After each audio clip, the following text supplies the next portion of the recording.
Welcome to the arena of verbal warfare. This is The Debater. Our proposition today is Sri Dharmaloka Kalaniya, stating that expressways are necessary for the development of Sri Lanka. And representing the proposition, we have Tamara Ruwanmali, Shamila Lasantika, Udani Shashiprabha and Pruthavi Lakshana.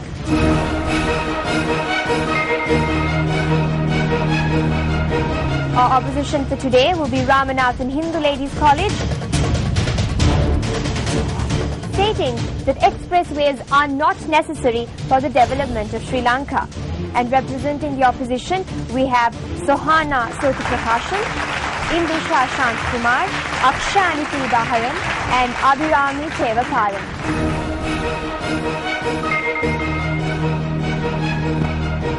We also have with us an eminent and experienced panel of judges. We're pleased to have with us Mrs. Bakishta Rachi. She was the Chief Registrar at the Judicial Department of Fiji. She was also the State Counsel at the Attorney General's Department of Sri Lanka. Mr. Tivanka Ekaratna, having received his Masters in Law from the University of Wales, he is also a consultant in international trade law and customs law. And currently, in profession, he's an attorney at law. As always, we have with us Mrs. Anuradha Hera. She is the director of the Sri Lankan School of Journalism, having graduated from the Columbia School of Journalism.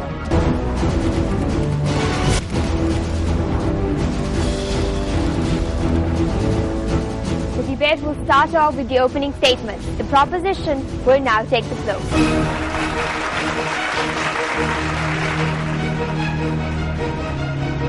Let's begin with a little story. Supunnaya lives in Galle. Supunnaya works at Colombo. So he has to wake up early in the morning at about 2 a.m. to go to his workplace. Now things have changed with the influence of the expressways, the Southern Expressway. Now he has to wake up about 6 a.m. to travel to Colombo. See the development of Sri Lanka. Now let's talk about expressways are necessary for the development of Sri Lanka. When we talk about the development, the major backbone or the significant factor is economy. Throughout the debate, Dharmaloka is going to prove you that expressways has a major impact in the economy. How? Expressways can be classified into 4 segments: tourism, industrial development, travel and transport, and communication.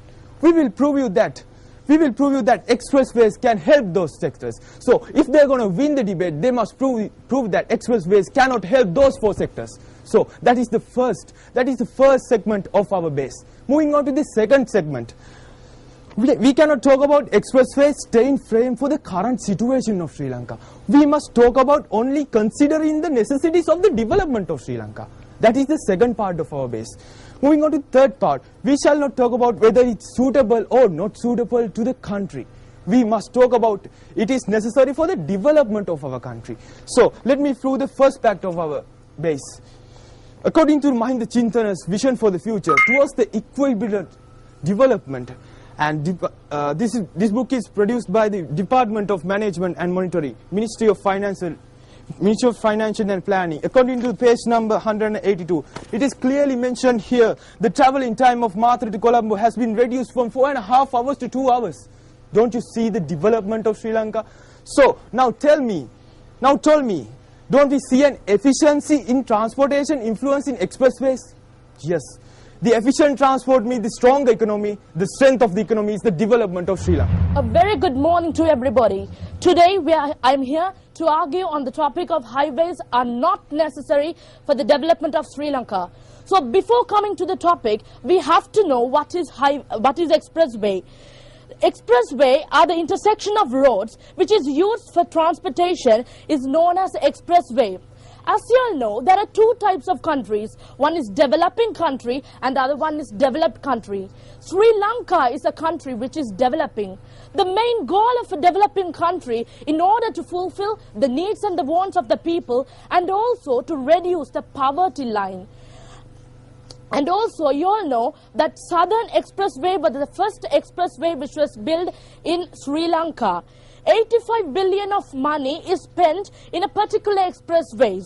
It's not just only 1 rupee or 2 rupees, it's 85 billion of money. without investing this money in expressways, the Sri Lankan government can invest this money in any other sectors to improve the lifestyle of people.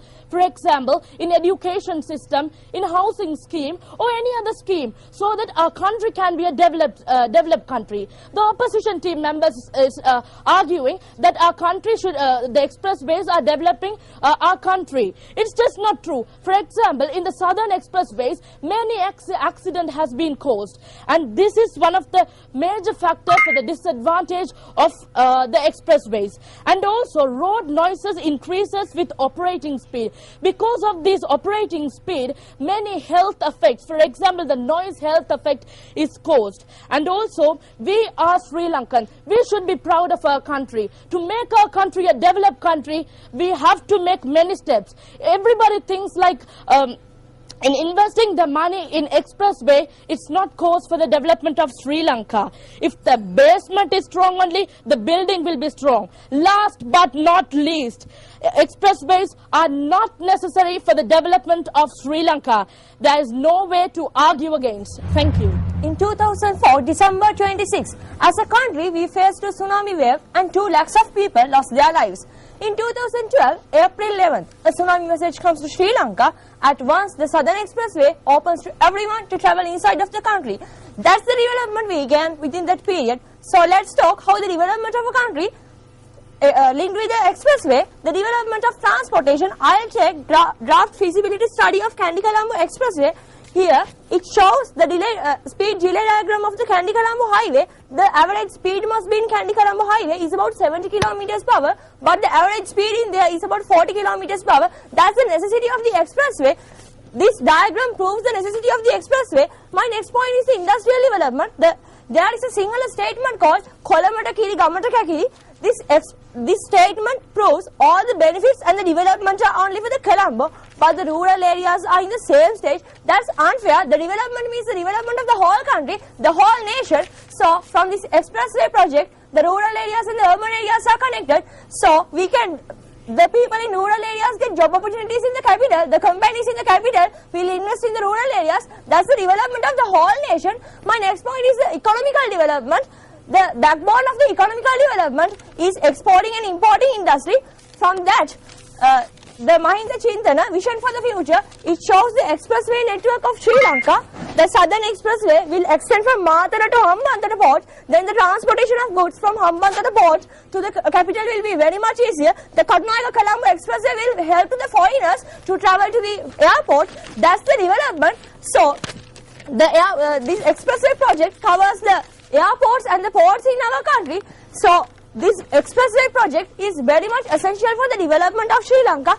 I think the expressway network helps Sri Lanka to be the emerging wonder of Asia.